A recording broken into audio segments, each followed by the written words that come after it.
Kata beliau, ketahuilah bahwa dusta, sekalipun pada dasarnya dusta itu adalah muharraman, perkara yang diharamkan. Ini hukum asal ya. Hukum asal dusta atau bohong itu diharamkan. Kenapa? Karena Rasul SAW melarangnya. Rasul mengatakan, iyyakum wal kadhib, jauhilah oleh kalian dusta. Kemudian juga ancaman-ancaman bagi para pelaku dusta, dan ini sudah kita baca hadisnya. Maka kata beliau, fayajuzu fi ba'dil ahwal bisyurutin, maka diperbolehkan dalam sebagian kondisi.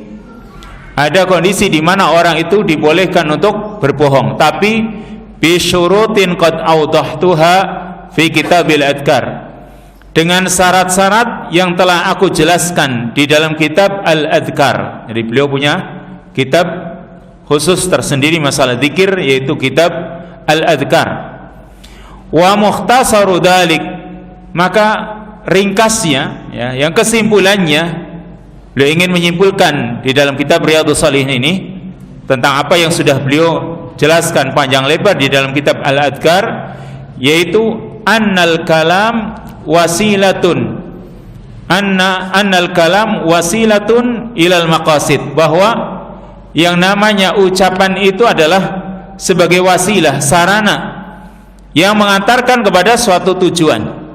Maka karena yang namanya ucapan itu kan suatu sarana yang bisa mengantarkan kepada suatu tujuan, fakullu maqsudin mahmud yumkinu tahsiluhu bi ghairil kadhib yahrumul kadhibu fih. Maka poin yang pertama, setiap maksud tujuan yang terpuji, yang masih mungkin bisa dicapai tujuan yang terpuji tersebut dengan selain dusta, maka haram untuk berdusta di dalamnya. Ya, ini yang pertama.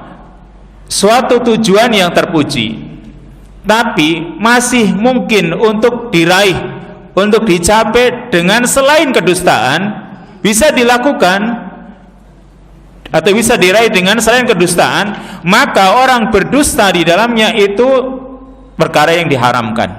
Kalau masih bisa untuk tidak berdusta, berarti kalau bisa ya nggak usah berdusta. Kalau dia berdusta hukumnya haram, karena masih bisa ada cara yang bisa untuk meraihnya tanpa dusta. Misalnya ya, kalau orang itu ingin mendamaikan dua orang yang sedang cekcok, berselisih, tapi sebenarnya bisa dia mendamaikan itu dengan tidak usah melakukan kebohongan.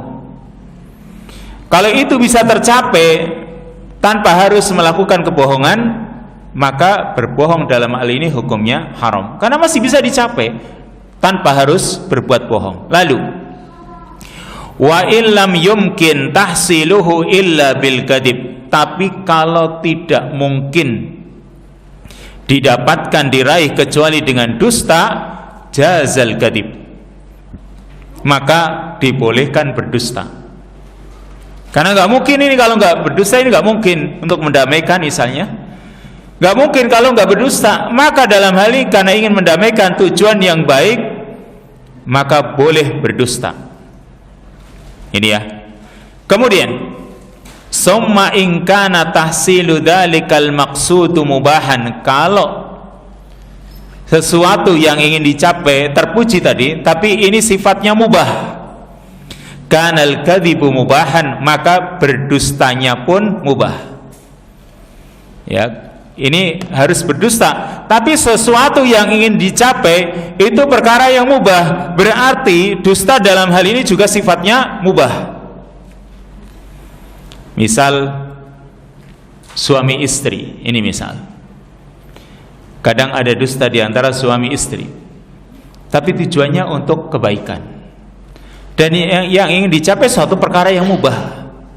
Mungkin katakanlah misalnya urusan makanan, seorang suami ditanya gimana rasanya makanannya, dia menjawab enak, padahal tidak enak misalnya, tapi tujuannya ya hanya sekedar perkara yang mubah saja. Sebenarnya kalau dia bilang tidak enak misalnya, dia juga tidak masalah gitu, karena dia juga ingin memperbaiki diri misalnya. Tapi dia jawab karena tujuannya perkara yang mubah di sini. Berarti berbohong dalam hal ini juga sifatnya mubah. Wa in kana wajiban kana al-kadzibu wajiban. Dan jika maksud tujuan yang ingin dicapai itu adalah perkara yang wajib, maka berdusta dalam hal ini juga wajib. Sesuatu yang ingin dicapai perkara yang wajib, yaitu kemenangan kaum muslimin, maka orang dalam berperang dia dusta karena melawan orang-orang kafir. Maka karena suatu yang ingin dicapai adalah perkara yang wajib, maka berdusta dalam berperang melawan orang-orang kafir hukumnya juga wajib. Ini beliau rahimahullahu ta'ala menjelaskan dalam hal ini. Kemudian masih beliau jelaskan lagi, fa idza ikhtafa muslimun, ini sebuah contoh, fa idza ikhtafa muslimun min dhalimin yuridu qatlahu aw akhadha malahu wa akhfa malahu. Jika ada seorang muslim yang dia menyembunyikan dirinya dari orang yang zalim yang ingin membunuhnya. Ada seorang muslim yang dia bersembunyi dari seorang yang zalim yang ingin membunuhnya, atau orang zalim itu ingin mengambil hartanya, lalu dia pun sembunyikan hartanya. Lalu wasu'ila insanun anhu, ada orang lain ditanya tentang orang ini yang akan dibunuh atau orang yang akan diambil hartanya. Maka orang lain yang ditanya ini tadi, dia wajib untuk berdusta tentang orang tersebut, bahwa orang itu telah menyembunyikan hartanya misalnya, ya. Ini contoh yang pertama. Jika ada si fulan, si A katakanlah, itu dia menyembunyikan dirinya atau dia menyembunyikan hartanya karena ada orang lain, si B misalnya, yang ingin mengambil hartanya dengan kedoliman. Nah, si C ditanya oleh si B tentang si A yang menyembunyikan harta ini. Nah, si C ini tahu bahwa si B akan mengambil harta si A ini dengan kedoliman. Si C ketika ditanya, dia juga sembunyikan, yaitu dia berdusta kalau si A ini telah menyembunyikan hartanya. Maka hal ini dibolehkan atau bahkan hukumnya wajib karena saudaranya akan dizalimi. Ini contoh yang pertama. Atau contoh yang kedua, wa kadza law kana indahu wadi'ah. Contoh yang kedua, misalnya si A ini tadi dia punya titipan punya orang. Lalu orang yang zalim, si B ini, ingin mengambil titipan tersebut, padahal itu bukan miliknya. Ini titipan punya orang lain. Si A merasa dititipi barang oleh orang lain. Lalu ada orang B misalnya ingin mengambilnya dengan kedzaliman. Wajabal kadzib bi ikhfa'iha. Maka dia juga wajib berbohong kalau dia telah menyembunyikan barang tersebut. Kenapa? Ini orang ingin mengambil harta yang bukan harta miliknya, maka dia wajib berbohong karena ini menjaga titipan orang lain. Ini contohnya, ya. Sifatnya ada yang wajib, ada yang mungkin sifatnya sunnah. Lalu kata beliau, wal akhwat hada kulluhu yuwarri. Kalau ingin lebih hati-hati dalam hal ini, kalau dia bisa melakukan tauriyah, maka itu lebih baik. Kalau dia bisa melakukan tauriyah, tauriyah itu apa? Dikatakan wa makna tauriyah an yaqsida bi'ibaratihi maqsudan sahihan laisa huwa kadiban bin nisbati ilaih. Yaitu orang yang melakukan tauriyah, dia bermaksud dengan ungkapannya maksud yang benar yang dipahami oleh orang yang mendengarnya berbeda dengan yang dia inginkan. Jadi kelihatannya zahir lafadznya dusta, tapi sebenarnya tidak, karena dia itu ingin menyembunyikannya. Ini namanya tauriyah. Kita ambil contoh. Nabi Ibrahim alaihissalam disebutkan dalam hadis syafaat yang panjang ketika manusia itu menemui Adam, Nabi Adam alaihissalam. Nabi Adam alaihissalam dimohon oleh seluruh manusia agar memohon kepada Allah Subhanahu wa taala agar disegerakan hukuman atau Allah Subhanahu wa taala segera berikan keputusan. Tapi ternyata Nabi Adam angkat tangan. Dia enggak mampu karena dia pernah melakukan kesalahan. Silahkan temui Nabi Nuh. Maka semua manusia menemui Nabi Nuh. Nabi Nuh juga angkat tangan karena dia juga merasa punya kesalahan.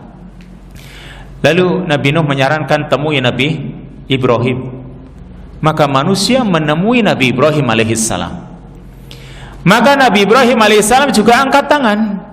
Dia enggak mau memohon kepada Allah Subhanahu wa taala karena telah melakukan 3 kebohongan.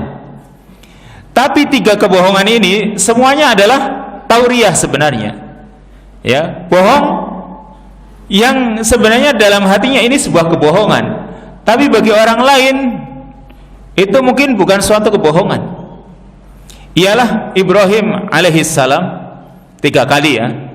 Nabi Ibrahim alaihissalam melakukan kebohongan, tapi ini sebenarnya tauriyah.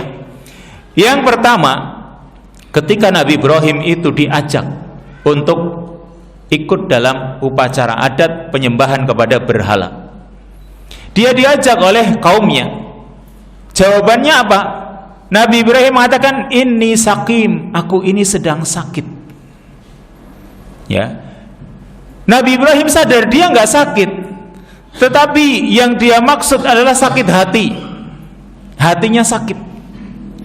Jadi ketika diajak oleh mereka untuk menyembah kepada berhala, upacara adat penyembahan kepada berhala, dia bilang inni sakim, aku ini sedang sakit.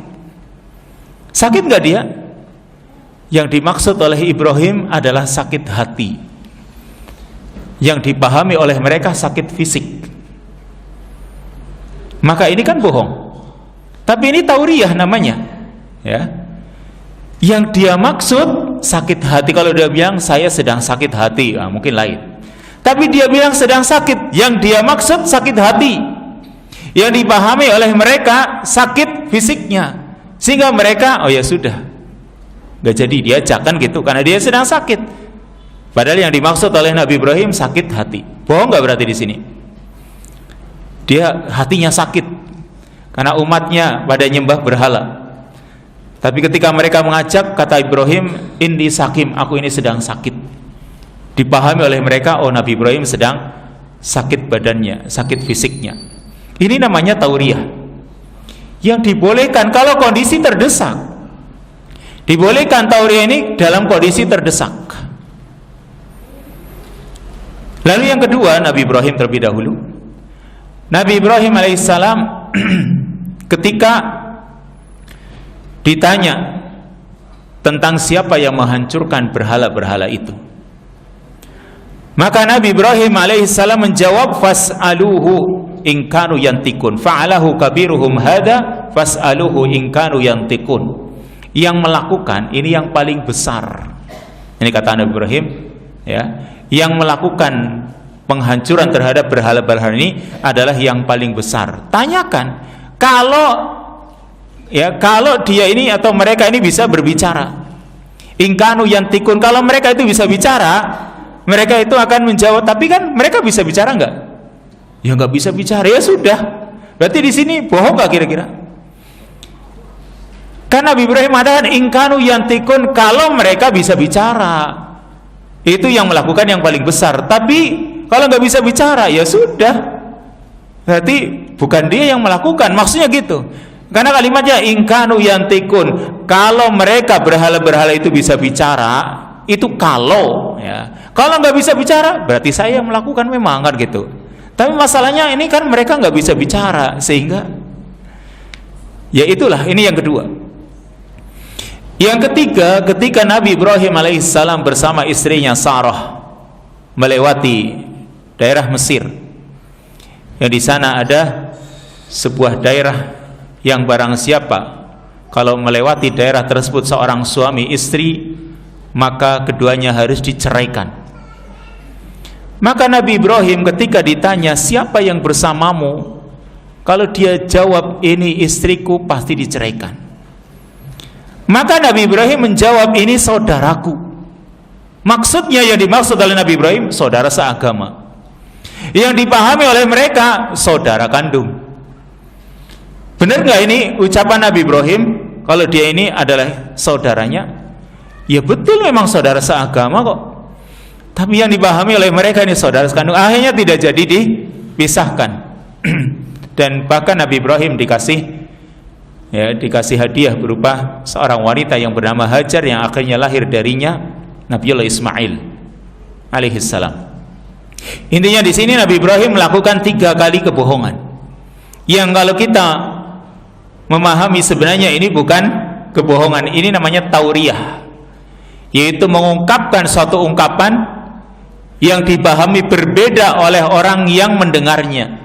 Contohnya tadi yang pertama atau yang ketiga, yang dipahami oleh mereka yaitu Nabi Ibrahim itu sakit, tapi yang dimaksud oleh Nabi Ibrahim sakit hati, sehingga mereka membiarkan.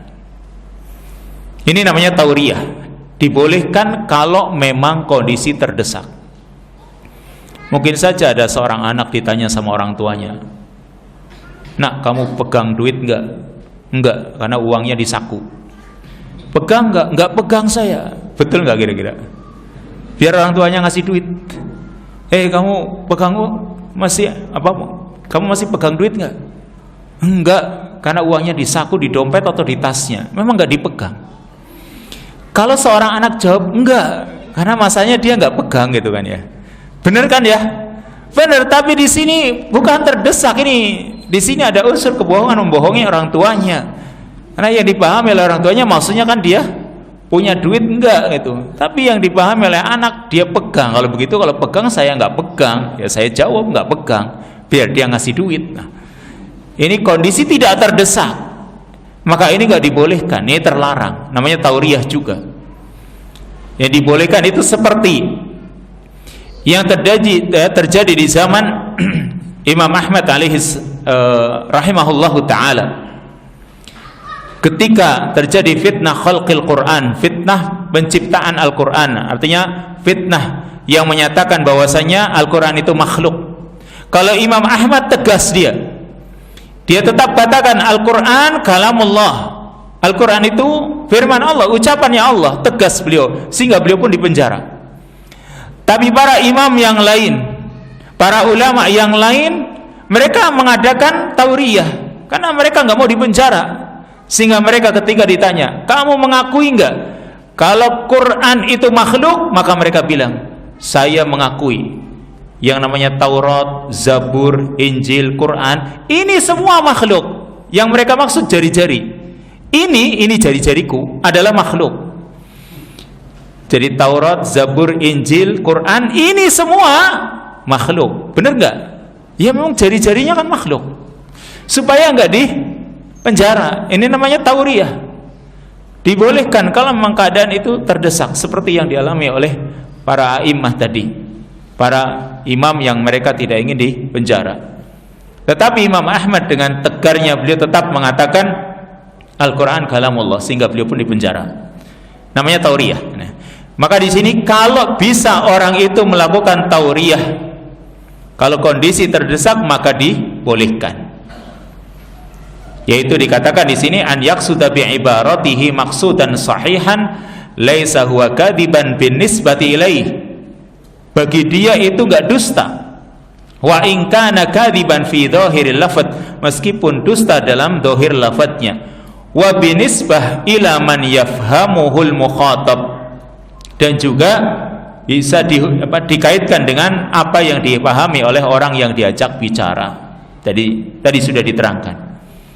Kemudian walau tarakat tauriyah wa atlaqa ibaratal kadhib falaysa biharamin, dan andai kata dia menyatakan dengan ungkapan dusta saja, kalau memang tadi tujuannya adalah baik, ya, tujuannya adalah baik, falaysa biharamin fi hadzal hal, maka hukumnya itu tidak haram dalam keadaan ini. Kemudian kata Al-Imam An-Nawawi, beliau mengatakan wastadallal ulama li jawazil kadhib fi hadzal hal bi hadisi Ummi Kulsum radhiyallahu anha.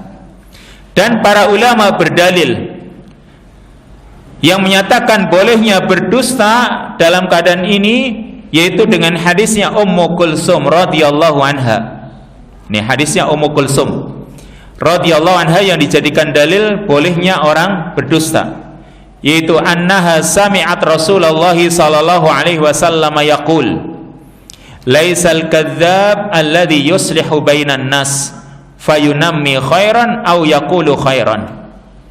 Rasulullah SAW bersabda, laisal kadzdzab, bukan pendusta, alladhi yuslihu bainan nas, orang yang mendamaikan di antara manusia, fayunammi khairan, lalu dia menyampaikan. Yunammi arti asalnya menumbuhkan, maksudnya fayunammi khairan, dia menyampaikan kebaikan, au yaqulu khairan, atau dia mengatakan kebaikan. Muttafaqun alaih, hadis ini disepakati oleh Bukhari dan Muslim. Kemudian terusnya, zada Muslim, Imam Muslim menambahkan fi riwayatin, di dalam riwayat yang lain, qalat Ummu Kulsum, Ummu Kulsum mengatakan, walam asma'hu yurakhisu fi syai'in mimma yaqulun nas illa fi thalas. Aku tidak mendengar beliau memberikan rukhsah, keringanan dalam suatu perkara apapun di antara apa yang dikatakan oleh manusia, kecuali dalam 3 perkara. Berarti boleh hanya dalam 3 perkara ini, yang lain tidak. Ta'ni, yang dia maksud adalah al-harba wal islaha bainan nas wa haditsar rajuli imra'atahu. Yang pertama al-harb, dalam urusan perang. Yang kedua wal islah bainan nas, mendamaikan di antara manusia. Dan yang ketiga wa haditsar rajuli imra'atahu, ucapan seorang suami kepada istrinya. Wa haditsal mar'ah zaujaha, atau ucapan istri kepada suaminya. Jadi intinya tadi, hukum asal dusta itu diharamkan, tapi bisa berubah hukumnya jika ada faktor-faktor yang menjadikan berubah pula hukumnya, ya. Jika ada faktor-faktor yang merubah hukumnya menjadi bisa mubah, bisa sunnah, bisa wajib, tergantung. Nah di sini, ya, berarti yang namanya dusta itu tidak diharamkan secara zatnya, tapi diharamkan karena dampak buruk yang ditimbulkannya. Ketika dusta itu bisa menolak mafsadat atau mudarat dan bisa mendatangkan manfaat yang lebih besar, maka dibolehkan. Yaitu di sini pertama dalam urusan peperangan. Dalam urusan peperangan, mengatur strategi perang, dia harus berbohong, maka boleh-boleh saja. Itu perang melawan orang-orang kafir. Atau mendamaikan di antara manusia. Kalau tujuannya untuk mendamaikan, kalau tujuannya untuk merusak hubungan, jangankan dusta. Meskipun dia menyampaikan kalimat yang hak, yang benar, kalau tujuannya untuk merusak hubungan, ini sudah dinyatakan haram. Dan ini sudah kita pelajari tentang namimah, tentang mengadu domba. Tapi di sini kalau tujuannya untuk mendamaikan, meskipun harus berdusta, dibolehkan. Karena tadi tujuannya adalah mendamaikan di antara manusia. Atau seorang suami berbohong kepada istrinya, tapi juga bukan untuk menggugurkan tugas dia atau kewajiban dia. Misalnya seorang suami ditanya sama istrinya, punya uang apa enggak ini misalnya, karena kebetulan istrinya butuh biaya atau untuk apalah urusan ini dan itu, bahkan untuk makan misalnya, maka suami berbohong, ini misal, dan hanya untuk menggugurkan tugas dia sebagai seorang suami yang harus berikan nafkah. Atau mungkin anaknya minta sesuatu, lalu dia berbohong dalam hal ini, kan berarti tujuannya bukan tujuan yang baik, justru malah untuk menggugurkan tugas dia, supaya dia tidak dibebani untuk memberikan nafkah kepada mereka. Maka ini tidak dibolehkan, karena justru akan menimbulkan mudarat. Demikian kesimpulan dari hadis ini. Pertama, man aslaha bainan nas la yusammi kadziban madmuman. Orang yang mendamaikan di antara manusia, maka dia tidak dinamakan kadziban madmuman, seorang pendusta atau seorang yang berdusta yang tercela. Tadi beda dengan namimah. Kalau namimah mengadu domba meskipun jujur, itu dosa besar, karena tujuannya itu adalah merusak hubungan. Yang kedua, al-kadzibul madmum alladzi tahsulu bihi madarrah. Dusta yang tercela, yaitu yang menimbulkan madarat. Atau mungkin tidak ada kemaslahatan, mungkin tidak ada madarat tapi tidak ada kemaslahatan juga nggak boleh kalau tidak ada kemaslahatannya. Contohnya, misal orang membohongi binatang misalnya, apa kemaslahatannya? Nggak ada. Madaratnya mungkin binatang merasa tidak ada madarat bagi dia, tapi membohongi binatang, ya, itu perkara yang dilarang karena nggak ada maslahatnya. Dan yang terakhir, jawazul kadzib fil umuri salasatil madhkurah li'anna al maslahat al waqi'ah arjah. Dibolehkan berdusta dalam 3 perkara tadi, yaitu berperang, mendamaikan di antara manusia, dan seorang suami bohong kepada istrinya atau seorang istri bohong kepada suaminya tapi untuk tujuan kebaikan. Dibolehkan dalam 3 perkara ini karena maslahat yang terjadi itu lebih rajih, lebih kuat. Jadi ini perkataan Al-Imam An-Nawawi. Beliau hanya sekedar mengisyaratkan adanya hadis, yaitu hadis Ummu Kulsum tadi, tapi tidak dimasukkan ke dalam penomoran hadis tadi. Maka kita lanjut dengan bab berikutnya, yaitu babul hasi ala tasabbuti fima yaquluhu wa yahkihi. Bab anjuran, dorongan supaya orang itu tasabbut, yaitu meneliti kebenarannya, fima yaquluhu, pada apa yang dia katakan, wa yahkihi, dan yang dia ceritakan. Berarti ketika orang itu menerima sebuah berita, wajib untuk tasabbut, tabayyun, yaitu wajib untuk meneliti kebenarannya, sehingga ketika nanti dia katakan, dia ceritakan, jelas itu adalah berita yang benar. Berarti tasabbut itu menurut bahasa yang namanya tasabbut, yaitu pengetahuan yang didapat setelah sebelumnya masih samar, masih rancu, namanya tasabbut. Atau dengan kata lain, yang namanya tasabbut itu berhati-hati atau pelan-pelan, tidak tergesa-gesa untuk mengetahui kebenaran berita yang didengar. Namanya tasabbut, ya.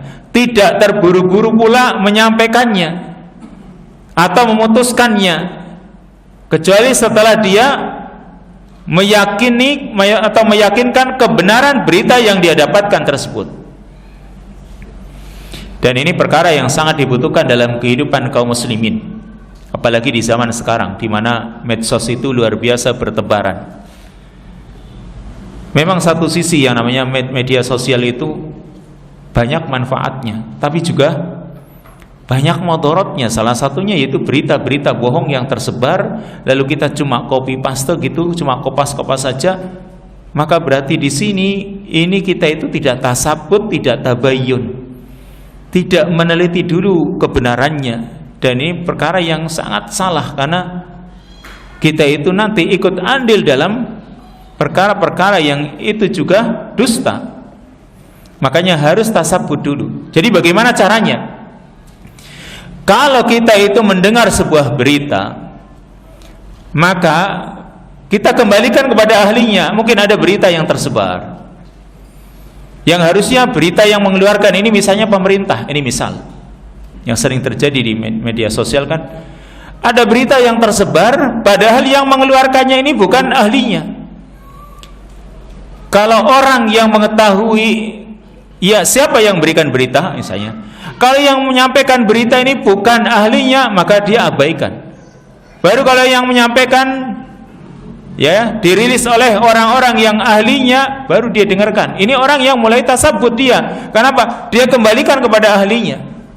Kalau hanya mendengar berita dari sana sini yang enggak jelas sumbernya dari mana, meskipun barangkali itu ada stempel, ada capnya dan sebagainya, belum tentu, karena Mungkin saja orang zaman sekarang juga bisa membuat stempel dengan cara yang palsu serta yang lain sebelum ada ahlinya, atau memang orang yang dalam hal ini berkompeten menyampaikannya, baru kita namanya tabayun, baru kita meyakini kebenarannya.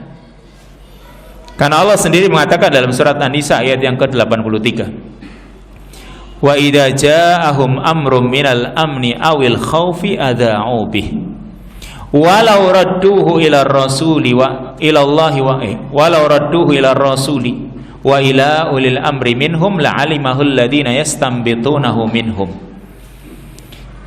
Kata Allah Subhanahu wa taala, ketika datang kepada mereka perkara berupa rasa aman atau rasa takut, mereka sebarkan. Dan sekarang yang terjadi di media sosial juga seperti itu. Baik berita-berita mengenai rasa aman atau rasa takut disebar luaskan. Padahal kata Allah, walau radduhu ila rasuli, kalau mereka mengembalikan kepada Rasul waktu itu, wa ila ulil amri minhum, atau kepada pemimpin mereka, la'alimahu alladhina yastanbitunahu minhum, niscaya dia akan mengetahui siapa orang-orang yang beristimbat dari berita-berita tersebut. Artinya mereka akan mengetahui, oh ya, ini berita yang dimaksud oleh mereka itu begini-begini. Jadi ini yang namanya tasabbut. Apalagi dalam urusan tadi, berita tersebar seperti itu, andai kata benar saja berita tersebut, mungkin saja maksud atau tujuannya beda dengan yang kita pahami, kan gitu. Berita tersebar, lalu kita langsung menyebarkan, dan maksud tujuannya yang kita pahami beda dengan yang diinginkan oleh orang yang ingin menyampaikannya. Itu saja bahaya. Makanya kita pun harus berpikir tentang masalah isu yang beredar di masyarakat. Kalau kita ikut andil dalam menyampaikannya, berarti ikut dalam kedustaan. Maka harus tasabbut, harus tabayun, teliti dulu kebenarannya. Sehingga di sini mu'allif pun atau al-Imam An-Nawawi membawakan beberapa ayat dan beberapa hadis. Nah, Iqra.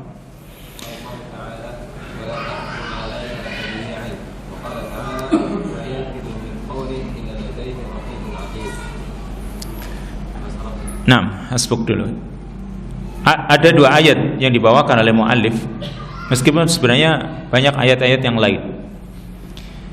Yaitu ayat yang pertama surat Al-Isra ayat yang 36, dan ayat ini sudah dijelaskan pada bab sebelumnya. Qala ta'ala, Allah Ta'ala berfirman, wala taqfu ma laysa laka bihi ilmun.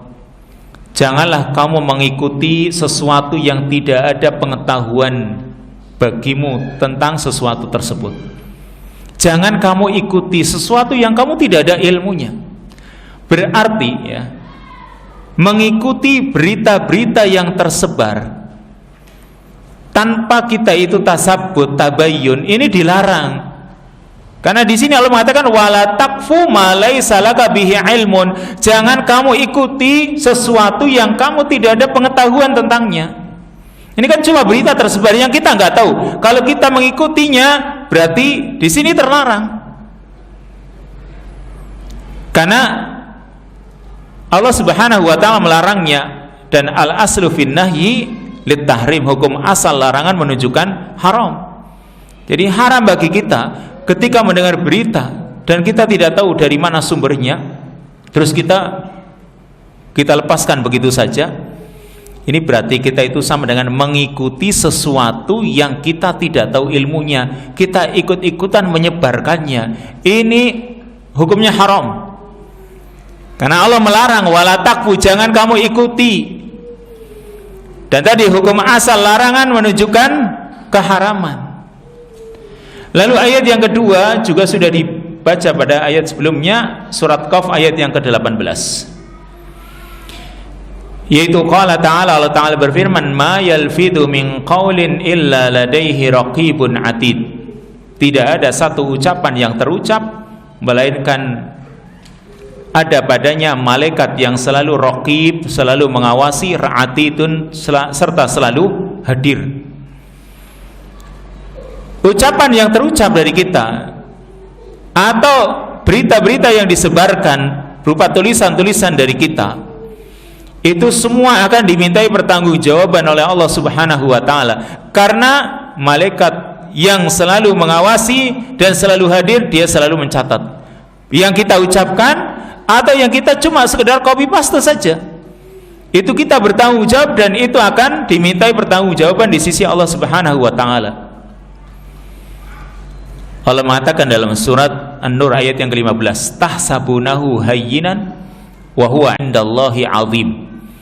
Kalian mengira itu ringan, tetapi itu di sisi Allah perkara yang besar. Kalian kira menyebarkan berita seperti itu ringan. Nggak apa-apalah, cuma copy paste kan, cuma copy kirim begitu aja. Kalian mengira itu ringan, tetapi wahuwa indallahi azim, itu di sisi Allah perkara yang besar, sehingga hati-hati. Ini dua ayat yang dijadikan dalil oleh mu'allif. Tapi sebenarnya ada ayat yang lain, yaitu surat Al-Hujurat ayat yang ke-6. Surat Al-Hujurat ayat yang ke-6, Allah Ta'ala berfirman, ya ayyuhalladzina amanu in ja'akum fasiqum binaba'in fatabayyanu an tusibu qauman bijahalatin fatusbihu ala ma fa'altum nadimin. Yang artinya, ya ayyuhalladzina amanu, hai orang-orang yang beriman, in ja'akum fasiqum binaba'in, jika datang kepada kalian seorang yang fasik dengan membawa suatu berita, kata Allah, fatabayyanu, maka tabayyunlah, teliti kebenarannya. Kenapa? Antusibu qauman bijahalatin, kalian akan menimpakan kepada suatu kaum karena sebab kejahilan, ya, karena sebab ketidaktahuan, menimpakan hukuman kepada suatu kaum, fatusbihu ala ma fa'altum nadimin, sehingga kalian pun jadi menyesal atas apa yang kalian lakukan. Yang ayat yang ke-6 dari surat Al-Hujurat ini sebenarnya ada sebab nuzulnya. Itu diceritakan di antara sebab nuzulnya yang rajih, yaitu ceritanya tentang Al-Walid bin Uqbah bin Abi Mu'aid. Kalau Uqbah bin Abi Mu'aid ini seorang pimpinan Quraisy yang mati dalam keadaan kafir, tapi anaknya namanya Al-Walid bin Uqbah bin Abi Mu'aid. Dia menjadi sahabat Nabi SAW. Nah, Al-Walid bin Uqbah bin Abi Mu'aid ini diutus oleh Nabi SAW untuk mengambil zakat dari orang-orang kampung Bani Mustalik, dari kabilah Bani Mustalik. Ini yang diutus Al-Walid bin Uqbah untuk mengambil zakat dari mereka. Yang kebetulan keluarganya Al-Walid dengan kelompok Bani Mustalik sejak dahulu punya hubungan yang tidak baik. Ada percekcokan di antara keluarganya Al-Walid bin Uqbah ini dengan mereka Bani Mustalik. Maka Al-Walid bin Uqbah bin Abi Mu'aid ini ketika disuruh oleh Nabi untuk mengambil zakat, ketika dia mau pergi ke tempatnya mereka, itu setan membisik-bisikkan, kalau kamu ke sana kamu nanti dibunuh. Sudah akhirnya dia belum sampai di sana, ya, dia mendengar isu, baru isu nih, bahwa mereka orang-orang Bani Mustalik itu tidak akan mau mengeluarkan zakat, bahkan akan membunuhnya. Sehingga dia belum sampai bertemu dengan mereka, ya, dari orang-orang Bani Mustalik, dia sudah menyampaikan berita kepada Nabi SAW. Dia nggak bisa membawa zakat, bahkan mereka ingin membunuhnya. Nah, sampai beritanya kepada Rasul, Bani Mustalik ingin membunuh utusannya Rasul, yaitu Al-Walid bin Uqbah ini.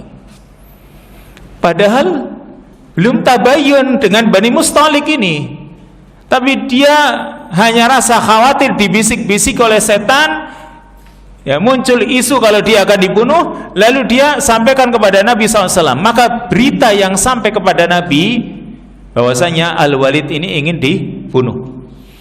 Maka karena ingin dibunuh, Nabi SAW pun mempersiapkan, ingin menghancurkan Bani Mustalik, mempersiapkan pasukan untuk membunuh mereka karena mereka tidak mau membayar zakat. Ini sudah Rasul persiapkan pasukan untuk menghancurkan mereka. Nah, mereka tidak mau bayar zakat. ternyata datang utusan dari Bani Mustalik kepada Rasul SAW, yang mereka menyatakan tidak ada orang yang datang ke kita, gak ada utusan Rasul, dan kita tetap masih berada dalam perjanjian kami, yaitu kami akan mengeluarkan zakat.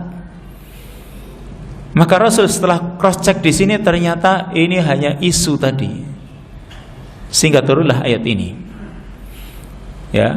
Ya ayyuhalladzina amanu in ja'akum fasiqun binaba'in fatabayanu. Hai orang-orang yang beriman, jika datang kepada kalian seorang yang fasik dengan membawa berita, fatabayanu, teliti dulu kebenarannya, benar enggak, kan gitu. Kalau mereka itu enggak akan mau membayar zakat, bahkan akan membunuh, benar enggak, kan gitu. Coba kalau ternyata Rasul langsung tidak cross check, kemudian Rasulullah SAW langsung membunuh mereka, udah Allah mengatakan fatusbihu ala ma fa'altum nadimin. Kalian timpakan hukuman kepada mereka, kalian pun akan menyesal, kata Allah. Kalian akan jadi menyesal karena sebab membunuh mereka padahal mereka tidak bersalah. Mereka ingin mengeluarkan zakat. Tapi di sini hanya karena perkara yang kelihatannya sepele, yaitu isu kalau mereka akan membunuh Al-Walid ini, kan cuma isu saja. Dan di masyarakat kita juga banyak cuma sekedar isu-isu, kenaikan ini, kenaikan itu, barangkali kan ya. Atau mungkin apalah yang banyak beredar di masyarakat. Kalau orang itu mengikuti berita-berita, akhirnya dia melakukan sesuatu yang mungkin menyesal. Isu akan kenaikan sembako, langsung dia bingung, panik. Dia langsung beli sembako, langsung simpan di kulkasnya penuh dengan sembako-sembako tersebut. Ternyata nggak jadi naik. Sudah, hanya cuma penyesalan saja. Ini orang yang kadang-kadang panik dengan kenaikan-kenaikan apalah. Akhirnya dia harus beli ini, beli itu. Bahkan kadang mungkin dia harus menyimpan sesuatu yang akan mengalami kenaikan tadi. Ternyata hanya sekedar isu. Atau andai kata ya, betul-betul terjadi kenaikan, mungkin BBM atau apa. Ya sudah, kita itu kan Allah Subhanahu wa ta'ala Maha tahu dengan keadaan kita masing-masing. Gak usah ribut, gak usah memikirkan sesuatu yang membuat kita itu malah jadi mengurusi urusan dunia, menyibukkan terjadinya isu-isu, malah kadang-kadang akhirnya menjelek-jelekan pemerintahnya dan lain sebagainya. Intinya tabayun terlebih dahulu, tasabut terlebih dahulu, supaya orang itu tidak sampai terjadi penyesalan. Dan ini perkara yang wajib dalam menerima berita-berita yang ada. 6. Hadisnya.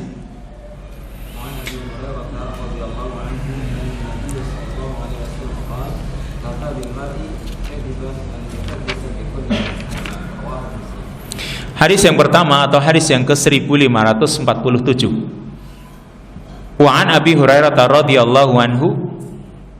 Hadis dari sahabat Abu Hurairah radhiyallahu anhu, anna Nabiy sallallahu alaihi wasallam qala, bahwa Nabi sallallahu alaihi wasallam bersabda, kafa bil mar'i kadziban an yuhaddisa bi kulli ma sami'a. Cukuplah seorang itu dikatakan dusta, ya, cukuplah orang itu dikatakan berdusta, an yuhaddisa bi kulli ma sami'a, jika dia menyampaikan semua yang dia dengar, jika dia mengatakan semua yang dia dengar. Rawahu Muslim. Hadis ini diriwayatkan oleh Imam Muslim. Perhatikan di sini, yang namanya banyak bicara itu akan menimbulkan banyak salah. Orang kalau banyak bicara pasti akan banyak salah. Demikian pula kalau kita itu mendapatkan berita, kita sampaikan berita, kita sampaikan, itu pasti akan terjadi banyak kesalahan. Karena banyaknya berita, otomatis di situ ada yang benar, ada yang salah. Lalu kalau kita sampaikan pasti akan terjadi banyak kesalahan. Ini yang namanya manusia. Banyak berita, banyak orang, itu juga nanti akan mengalami banyak kesalahan karena banyaknya orang. Dengan berita masing-masing itu akan mengalami banyak kesalahan. Sehingga begini, dalam urusan ilmu mustalah hadis saja, dalam ilmu mustalah hadis, dalam urusan sanad, itu ada namanya uluwus sanad, ada nuzulus sanad, atau as-sanadul ali dan as-sanadun nazil. Maksudnya apa? Misalnya ya, dari Al-Imam Al-Bukhari, dia yang menulis hadis, untuk sampai kepada Rasul, ya, dari Imam Al-Bukhari untuk sampai kepada Rasul, itu kan dibutuhkan adanya perawi dari gurunya Imam Bukhari, gurunya lagi, sampai kepada Rasul. Di situ kadang kita jumpai ada 4, 5, 6 perawi antara Bukhari sampai kepada Rasul. Ada kadang 4, 5 atau 6 para perawi yang Al-Imam Al-Bukhari meriwayatkan hadisnya dari Rasul SAW. Karena nggak mungkin Bukhari tiba-tiba langsung mendengar dari Rasul, karena beda zaman, jelas ada gurunya sampai kepada sahabat, sampai kepada Rasul. Berarti di situ ada di antara Imam Bukhari dengan Rasul SAW itu ada sekitar 4, 5 perawi. Ternyata kalau semakin sedikit, kalau misalnya antara Imam Bukhari sampai Rasul cuma 3 orang perawi, mungkin nggak? Mungkin. Dan ini namanya dalam ilmu istilah hadis namanya sulasiyatul Bukhari, yaitu 3 perawi yang menjadi penengah antara Al-Imam Al-Bukhari dengan Rasul. Berarti namanya sanadnya ini ulu karena pendek. Dan ketika sanad itu pendek karena orangnya sedikit, antara Bukhari sampai Rasul orangnya sedikit, menjadikan hadisnya lebih sahih. Kenapa? Beda dengan yang banyak. Kalau banyak, ini kan kemungkinan salahnya ada, namanya juga manusia. Ketika banyak orangnya antara Bukhari sampai Rasul SAW, maka kemungkinan salahnya kan jadi banyak. Tapi ketika jumlah orangnya cuma sedikit, namanya tadi sulasiyatul Bukhari, 3 orang yang menjadi perantara antara Bukhari sampai Rasul. Mungkin nggak? Mungkin, karena banyak. Para ulama bahkan membuat kitab sulasiyatul Bukhari. Yang ini namanya tadi sanadnya ulu, tinggi. Tinggi maksudnya kemungkinan dustanya sedikit, karena orangnya dikit gitu. Nah sekarang sama juga dalam kehidupan bermasyarakat kita. Ketika banyak orang yang menyampaikan, atau ketika kita itu dapat berita dari si A, kemudian dapat lagi berita, kemudian dapat lagi berita, ini berita-berita yang banyak kita sampaikan, maka kemungkinan salahnya juga banyak. Apalagi berita-berita yang ada jelas beda-beda semuanya yang kita dapatkan, lalu kita sampaikan, kemungkinan salahnya itu sangat banyak. Nah kalau orang tidak tabayun dalam hal ini, tadi Nabi SAW mengatakan, kafa bil mar'i kadiban an yuhaddisa bi kulli ma sami'. Cukuplah orang dikatakan dusta kalau dia menyampaikan semua yang dia dengar. Berarti kita diperintahkan untuk tasabbut, tabayyun, teliti kebenarannya, supaya kita tidak terjatuh pada kedustaan. Dan salah satu bentuk atau salah satu yang menjerumuskan kita pada kedustaan ya ini salah satu penyebabnya, yaitu kita itu tidak tasabbut, tidak tabayyun. Meskipun dalam hal ini tidak sengaja untuk berdusta, kan dia nggak sengaja. Dia dengar berita lalu dia sampaikan. Ada nggak dia punya niat sengaja dusta? Kan tidak, karena dia cuma sekedar mendengar berita, dia sampaikan, nggak ada niat berdusta. Tapi sekalipun dia tidak ada niat untuk berdusta, maka dia tetap dikatakan berdusta. Karena berita-berita yang ada tidak mesti benar, campur, ada yang benar, ada yang salah, lalu dia sampaikan begitu saja, berarti dia ikut andil dalam kedustaan, meskipun dia tidak sengaja melakukannya. Demikian kesimpulan dari hadis ini. Satu kesimpulan yaitu zajrun syadidun anil hadisi bi kulli ma sami'al insan. Hadis ini menjadi zajrun syadid, larangan keras dari berbicara atau menyampaikan semua yang didengar oleh manusia. Fa innahu yasma'u fil 'adah as-sidqa wal kadhib, karena biasanya dia mendengar berita yang jujur, yang benar, dan berita yang dusta. Fa idza hadasa bikulli ma yasma' atau fa idza haddasa bikulli ma yasma' faqad kadzab. Kalau dia menyampaikan semua yang dia dengar, maka berarti dia melakukan kedustaan. Li ikhbarihi bima lam yakun, karena dia menyampaikan sesuatu yang tidak ada atau yang tidak nyata.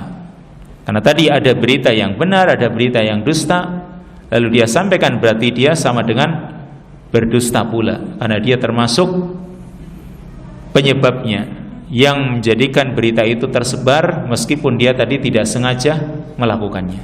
Satu lagi hadis yang ke-1548.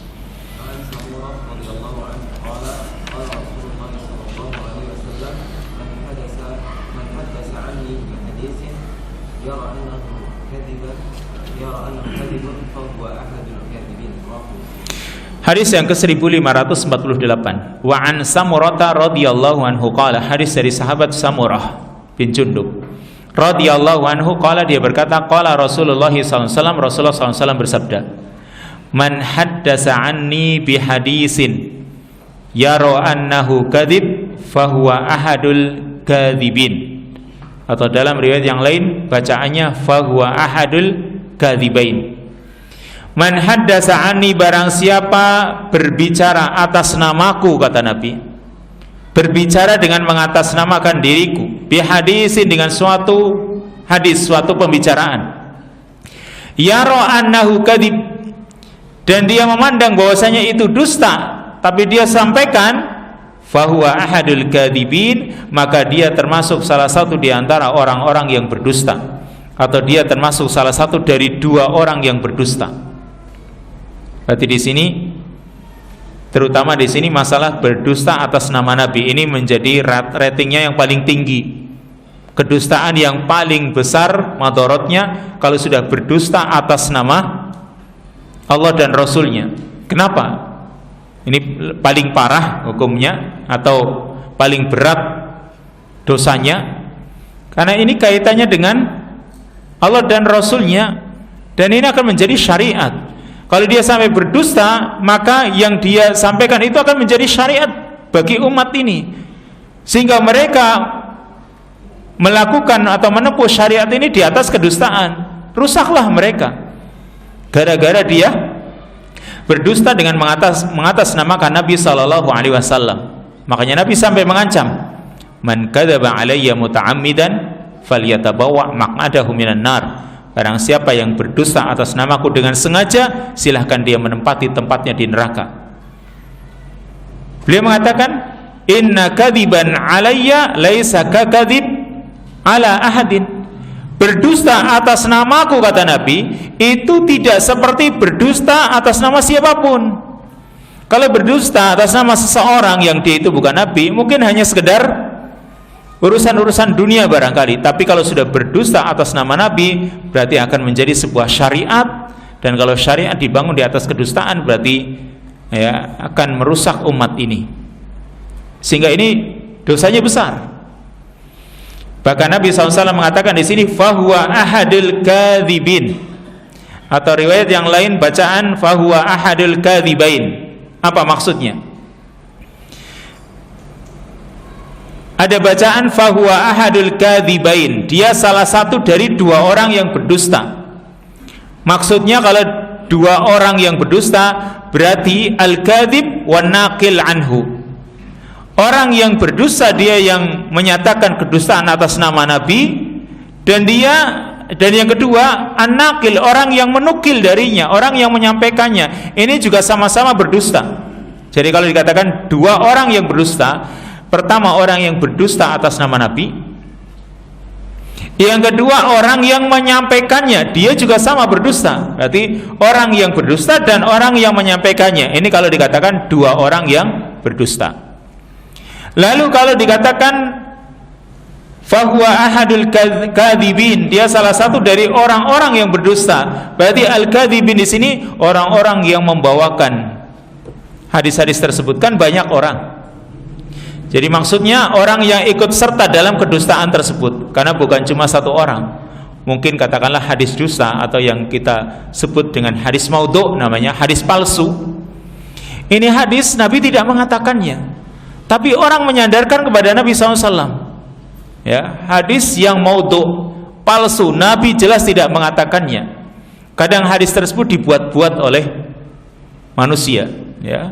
Mungkin para pedagang yang ingin membuat hadis palsu, sebagaimana kisah tentang masalah terong. Penjual terong mau jualan terong nggak laku-laku, dia buat hadis supaya terongnya laku.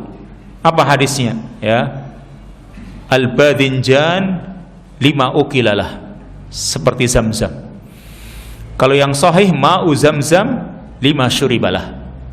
Air Zamzam itu menjadi manfaat, akan bermanfaat bagi yang diminumnya atau orang yang meminumnya. Air Zamzam itu bermanfaat bagi orang yang meminumnya. Tetapi ini terong, dia buat hadis al-badinjan 5 ukilalah. Terong itu akan bermanfaat bagi orang yang memakannya. Ini terong dibuat hadis, hadisnya palsu, mengatasnamakan Nabi SAW. Ini sebuah kedustaan yang besar. Akhirnya orang akan menjadikan terong itu sebagai suatu yang makanan favorit barangkali. Padahal mungkin di antara antum barangkali ada yang nggak suka dengan terong. Tapi karena mendengar hadis palsu ini lalu terdorong, wah ini anjuran dari Nabi nih.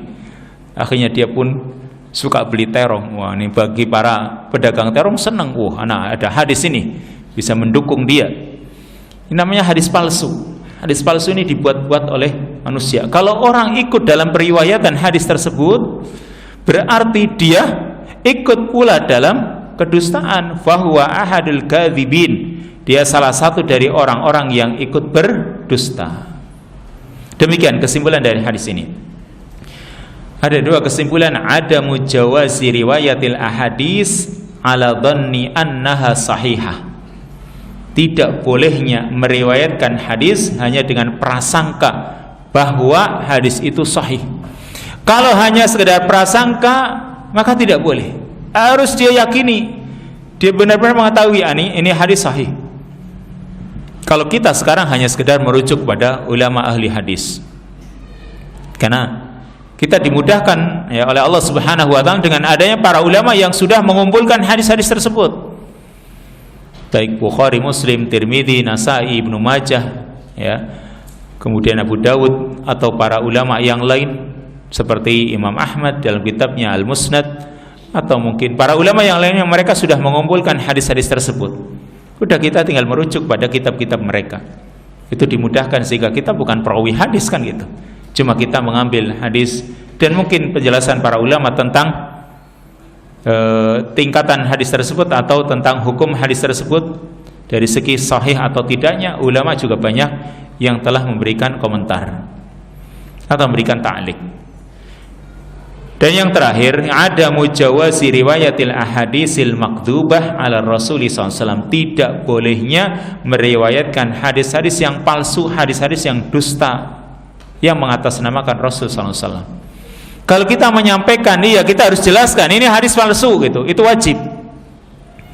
Kalau kita cuma menyampaikan hadis tanpa mengetahui atau tanpa menjelaskan, padahal ini hadis palsu, lalu kita jelaskan, kita sampaikan tanpa mengetahui, tanpa menyampaikan kalau hadis ini palsu, ini termasuk kita berdusta juga.